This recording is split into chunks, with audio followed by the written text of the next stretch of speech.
Hello दोस्तों, स्वागत है आपका हमारे चैनल फॉर्म मित्र सपोर्ट पर। आज मैं आपको स्टेप बाय स्टेप बताने वाला हूं कि आप आरआरबी एनटीपीसी ग्रेजुएट लेवल का ऑनलाइन फॉर्म घर बैठे मोबाइल या पीसी से कैसे भर सकते हैं।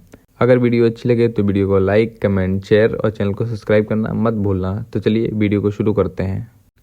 फॉर्म अप्लाई करने के लिए आपको आरआरबी की ऑफिशियल वेबसाइट पर जाना है। यहाँ पर आपको अपना अकाउंट क्रिएट करना है।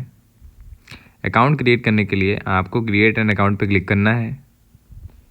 अगर आपका अकाउंट पहले से ही बना हुआ है तो आपको सीधे लॉगिन करना है, और अगर आपने कभी रेलवे का कोई भी फॉर्म अप्लाई नहीं किया है और आपका अकाउंट नहीं है तो आपको न्यू अकाउंट क्रिएट करना है। अकाउंट क्रिएट करने के लिए यहाँ पे आपको कुछ डिटेल्स फिल करनी है। जैसे पहले है कंट्री ऑफ नेशनैलिटी, यहाँ से आपको नेशनैलिटी सिलेक्ट करनी है। नीचे है personal information as recorded in matriculation 10th class certificate marksheet. आपको जो आपकी जानकारी है वो 10th क्लास की मार्कशीट के अनुसार फिल करनी है। नीचे आएंगे तो यहाँ पे लिखा है फुल नेम, यहाँ पे आपको अपना पूरा नाम डालना है। फिर लिखा है रिटाइप फुल नेम, यहाँ पे आपको अपना पूरा नाम दोबारा से डालना है। फिर नीचे आएंगे तो लिखा है have you changed your name, क्या आपने अपने नाम को कभी चेंज किया है। अगर आपने चेंज किया है तो आपको यस करना है, नहीं तो आपको सिंपली नो करना है। इसके बाद नीचे आएंगे तो लिखा है डेट ऑफ बर्थ, यहाँ पे आपको अपनी जन्मतिथि भरनी है। इसके बाद यहाँ पे लिखा है रिटाइप डेट ऑफ बर्थ, यहाँ पे आपको अपनी जन्मतिथि को दोबारा से डालना है। फिर नीचे आएंगे तो यहाँ पे लिखा है सिलेक्ट जेंडर, यहाँ से आपको अपना जेंडर सिलेक्ट करना है। आप मेल हैं, फीमेल हैं, जो भी हैं आपको यहाँ सिलेक्ट करना है। उसके बाद यहाँ पे लिखा है रिसिलेक्ट जेंडर, यहाँ से आपको दोबारा से सिलेक्ट करना है। इसके बाद नीचे लिखा है फादर्स नेम, यहाँ पे आपको अपने पिताजी का नाम डालना है। इसके बाद लिखा है रिटाइप फादर्स नेम, यहाँ पे आपको अपने पिताजी के नाम को दोबारा से डालना है। फिर नीचे आएंगे तो लिखा है मदर्स नेम, यहाँ पे आपको अपनी माताजी का नाम डालना है। इसके बाद लिखा है रिटाइप मदर्स नेम, यहाँ पे आपको माताजी के नाम को दोबारा से डालना है। फिर नीचे आएंगे, यहाँ पे लिखा है कॉन्टैक्ट डिटेल्स। सबसे पहले है ईमेल एड्रेस, यहाँ पे आपको अपने ईमेल फिल करनी है। फिल करने के बाद आपको जनरेट ईमेल ओटीपी पे क्लिक करना है। इस पर क्लिक करने के बाद आपके पास आपकी ईमेल पे एक ओटीपी आएगा, आपको यहाँ पे फिल करना है और उसको वेरीफाई कर लेना है। इसके बाद सेम आपको मोबाइल नंबर डालना है। जनरेट मोबाइल ओटीपी पे क्लिक करना है, आपके मोबाइल नंबर पे ओटीपी जाएगा, आपको यहाँ पे फिल करके वेरीफाई कर लेना है। फिर नीचे आएंगे तो लिखा है verification through DigiLocker, verification through Aadhaar card, I do not have Aadhaar card. सबसे बेस्ट रहेगा वेरिफिकेशन थ्रू आधार कार्ड, आपको इस पर क्लिक करना है। फिर नीचे लिखा है वेरिफिकेशन और नीचे है please enter your Aadhaar card number, यहाँ पे आपको अपना आधार कार्ड नंबर को डालना है। फिर यहाँ पे लिखा है जनरेट आधार कार्ड ओटीपी, आपको यहाँ पे क्लिक करना है। इस पर क्लिक करने के बाद आपके जो आधार से मोबाइल नंबर लिंक्ड है उस पर एक ओटीपी जाएगा, आपको उस ओटीपी को यहाँ पे फिल करना है। फिल करने के बाद आपको वेरीफाई पे क्लिक करना है। क्लिक करने के बाद यहाँ पे एक चेकबॉक्स दिया हुआ है, आपको इसको फिल करना है। फिल करने के बाद आपको नीचे आना है तो यहाँ पे लिखा है क्रिएट योर पासवर्ड, यहाँ से आपको अपना पासवर्ड बनाना है। पासवर्ड बनाने के बाद आपको यहाँ लिखा है कन्फर्म पासवर्ड, यहाँ पे आपको दोबारा से पासवर्ड को डालना है। फिर नीचे लिखा है कैप्चा, और इस कैप्चा में लिखा है I am not a robot, इसमें चेकबॉक्स दिया है, आपको इस पर फिल करना है। चेकबॉक्स को फिल करने के बाद आपको नीचे लिखा है preview and create an account, आपको इस पर क्लिक करना है। अकाउंट क्रिएट करने के बाद आपको यहाँ पे लॉगिन करना है। लॉगिन करने के लिए आपके पास दो ऑप्शंस हैं, जैसे पहला है लॉगिन विद आधार, दूसरा है लॉगिन विद आरआरबी अकाउंट। आप आधार कार्ड के थ्रू भी लॉगिन कर सकते हैं और आरआरबी अकाउंट के भी थ्रू लॉगिन कर सकते हैं। आधार कार्ड से लॉगिन करने के लिए यहाँ पे आपको मोबाइल नंबर डालना है। इसके बाद आपको जनरेट आधार ओटीपी पे क्लिक करना है। उसके बाद आपको यहाँ पे ओटीपी फिल करना है और वेरीफाई कर लेना है। फिर यहाँ पे चेकबॉक्स दिया हुआ है, इसको फिल करना है और नीचे आएंगे तो लिखा है I am not a robot, इस पर क्लिक करना है। फिर आपको लॉगिन पे क्लिक कर लेना है। आरआरबी अकाउंट से लॉगिन करने के लिए यहाँ पे आपको मोबाइल नंबर या ईमेल एड्रेस डालना है और पासवर्ड डालना है। इसके बाद आपको लॉगिन पे क्लिक करना है। इसके बाद यहाँ पे लिखा है two factor authentication. Two factor authentication के लिए आप ओटीपी मेल पे भी भेज सकते हैं, फ़ोन पे भी भेज सकते हैं। आपको यहाँ किसी एक पे क्लिक करना है। क्लिक करने के बाद आपके पास एक ओटीपी जाएगा, आपको उस ओटीपी को यहाँ पे फिल करना है। फिल करने के बाद आपको यहाँ लॉगिन पे क्लिक करना है। लॉगिन करने के बाद यहाँ पे लिखा है ऑनलाइन एप्लीकेशन, आपको इस पर क्लिक करना है। क्लिक करने के बाद आपको यहाँ नीचे आना है। यहाँ पे एक्टिव एप्लीकेशन आपको दिख जाएगा, इसकी ओपनिंग डेट क्या है, क्लोजिंग डेट क्या है। फिर यहाँ पे लिखा है select the RRB for which you wish to apply. यहाँ से आपको आरआरबी जोन सेलेक्ट करना है, आप जिसके लिए अप्लाई करना चाहते हैं। इसके बाद यहाँ पे नीचे चेकबॉक्स 2 दिए हुए हैं, आपको दोनों यहाँ फिल करने हैं। फिल करने के बाद आपको नेक्स्ट पे क्लिक करना है। इसके बाद आपको अपनी डिटेल्स फिल करनी है। जैसे सबसे पहले है पर्सनल डिटेल्स। यहाँ पे आपकी कुछ पर्सनल डिटेल्स हैं जो ऑलरेडी फिल्ड हैं।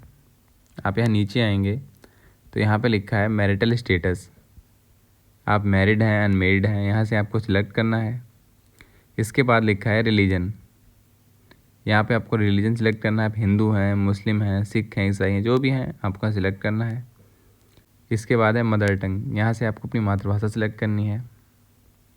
इसके बाद है choice of language for examination, आपको एग्जामिनेशन के लिए लैंग्वेज सिलेक्ट करनी है। इसके बाद है permanent visible mark of identification, यहाँ पे अगर आपके कोई चोट का निशान या कोई तिल वगैरह है तो यहाँ पे आपको फिल करना है। फिर नीचे आएंगे तो यहाँ पे लिखा है कम्युनिटी, यहाँ से आपको एससी हैं, एसटी हैं, जनरल हैं, जो भी हैं आपको यहाँ पर सिलेक्ट करना है। अगर आप जनरल के लिए सिलेक्ट करेंगे तो यहाँ पे आप देखेंगे आपको कोई भी अदर ऑप्शन नहीं दिखाई देगा। अगर यहीं पे आप एससी, एसटी, ओबीसी, ईडब्ल्यूएस किसी के लिए भी सिलेक्ट करते हैं तो यहाँ पे आपको दिखाई देगा community certificate number, community certificate issuing authority, community certificate date of issue, आपको ये सब दिखाई देगा। यहाँ आपको ये सब फिल करना है। इसके बाद है पोस्टल एड्रेस डिटेल्स। अगर आपने कभी कोई फॉर्म अप्लाई किया है तो आपका एड्रेस पहले से ही फिल होगा, अगर नहीं किया है तो आपको एड्रेस फिल करना है। एड्रेस फिल करने के बाद आपको नीचे आना है, फिर यहाँ पे लिखा है सेव, आपको उस पर क्लिक करना है। इसके बाद आपको नेक्स्ट क्लिक करना है। इसके बाद है कैटेगरी डिटेल्स, इसमें है are you an ex serviceman, क्या आप एक्स सर्विसमैन हैं। अगर आप हैं तो आपको यस करना है, नहीं तो आपको नो करना है। अगर आप एक्स सर्विसमैन हैं तो यहाँ पे आपको यस करना है। इसके बाद यहाँ पे ऑप्शंस हैं डिफेंस सर्विस, आप किस में थे, आर्मी में, नेवी, एयरफोर्स, अब जिसमें थे आपको सिलेक्ट करना है। इसके बाद है रैंक, आपको यहाँ पे रैंक भरनी है। इसके बाद है डेट ऑफ एंट्री, आपने कब ज्वाइन किया था, आपको डेट डालनी है। इसके बाद है are you still in defence service, क्या आप अभी भी उसमें कार्यरत हैं, ये आपको यस और नो सिलेक्ट करना है। अगर आप एक्स सर्विस में नहीं है तो आपको सिंपली यहाँ पे नो करना है।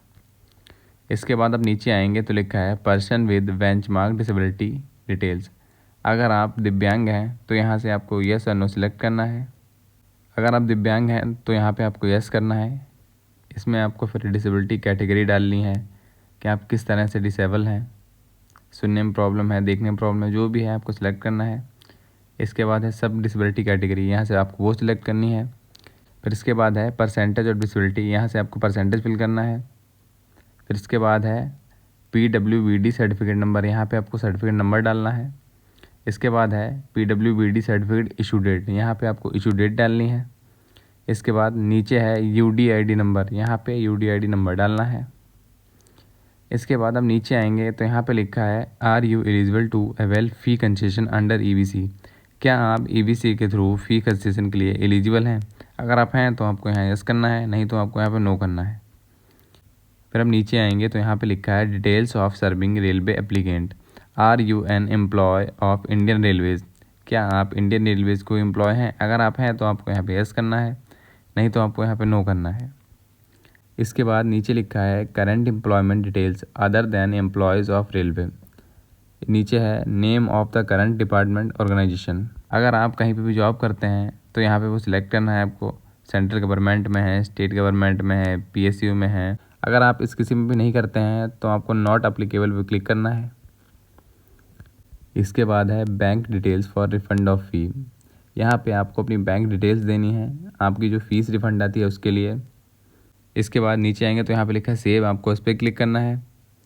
इसके बाद आपको नेक्स्ट पे क्लिक करना है।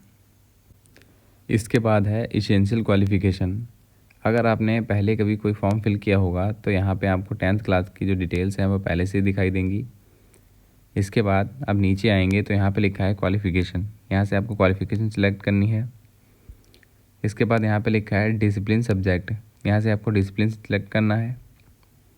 इसके बाद लिखा है name of the course as existing on certificate, यहाँ से आपको कोर्स नेम फिल करना है। इसके बाद है स्टेट, यहाँ से आपको स्टेट सिलेक्ट करना है।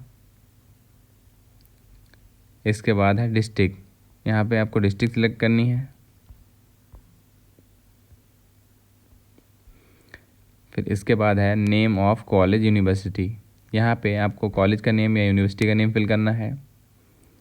इसके बाद है डेट ऑफ पासिंग, यहाँ पे आपको पासिंग डेट डालनी है।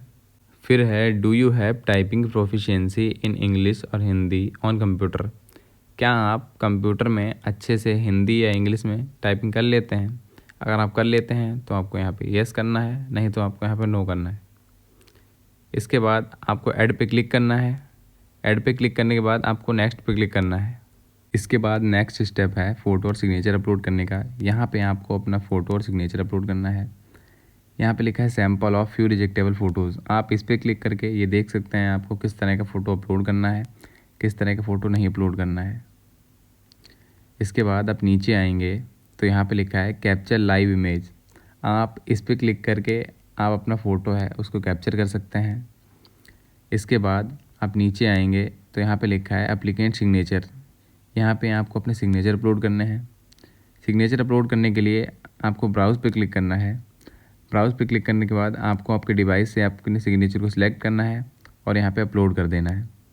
इसके बाद आप नीचे आएंगे तो यहाँ पे चेकबॉक्स दिया हुआ है, आपको इस पर क्लिक करना है। क्लिक करने के बाद आप नीचे आएंगे, यहाँ पे लिखा है सेव, आपको सेव पे क्लिक करना है। इसके बाद आपको नेक्स्ट पे क्लिक करना है। इसके बाद आपको पोस्ट के लिए प्रेफरेंस देनी है, आप प्लस पे क्लिक करके प्रेफरेंस दे सकते हैं। आपको अपने हिसाब से यहाँ पे प्रेफरेंस दे देनी है। प्रेफरेंस देने के बाद आपका नीचे आना है, यहाँ पे चेकबॉक्स दिया हुआ है, आपको इसको फिल करना है। इसके बाद आप नीचे आएंगे तो यहाँ पे जितने चेकबॉक्स हैं आपको सबको फिल करना है। फिल करने के बाद नीचे आएंगे तो यहाँ पे लिखा है प्लेस, यहाँ पे आपको प्लेस फिल करना है जहाँ से आप फॉर्म फिल कर रहे हैं। इसके बाद नीचे आएंगे, यहाँ पे लिखा है सेव, आपको सेव पे क्लिक करना है। इसके बाद आपको प्रीव्यू एप्लीकेशन पे क्लिक करना है। इसके बाद आपको फॉर्म का प्रीव्यू दिख जाएगा, आपको अपनी सारी डिटेल्स को सही से देख लेना है। अगर कोई मिस्टेक हो तो एडिट पे क्लिक करके सही कर सकते हैं, और अगर सारी डिटेल्स सही हैं तो चेकबॉक्स फिल करके सबमिट पे क्लिक करना है। इसके बाद आपके सामने पेमेंट का ऑप्शन आएगा, आपको पेमेंट कंप्लीट कर लेना है और अपने फॉर्म को प्रिंट कर लेना है। तो इस तरह से आप अपना फॉर्म घर बैठे ईजिली मोबाइल से फिल कर सकते हैं। अगर वीडियो यूज़फुल लगी हो तो वीडियो को लाइक, शेयर और चैनल को सब्सक्राइब कर देना। धन्यवाद।